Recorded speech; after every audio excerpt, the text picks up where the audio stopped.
Hello guys, দেখো বাজারের Glamour রং হচ্ছে। ঠিক আছে, এই যে এটা হচ্ছে হল,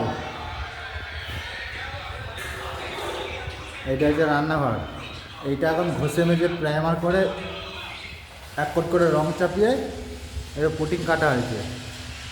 দিয়ে প্রাইমার টাচ আপ করেছি, এরপর রং টাচ আপ করে তারপর ফিনিশিং টাচ হবে। এই একটা রুম আছে, এটা একটা বাই কালার করা হয়েছে।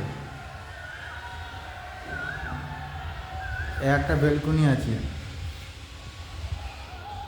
এগুলো সব প্রাইমার করা আছে, ঘষে মেজে করে রং চাপিয়ে এগুলো এক কোট করে সব পুটিং কেটে প্রাইমার টাচ আপ করেছে। এবার রং টাচ আপ করে তারপর ফিনিশিং টাচ হবে।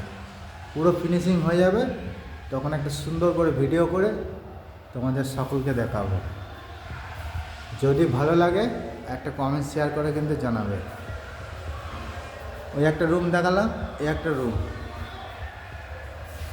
ঠিক আছে, এই একটা রুম আছে, ওই একটা রুম আছে, এই একটা রুম আছে, এই একটা বাথরুম আছে, এটা হল। আর এই পাশেরটা আছে রান্নাঘর।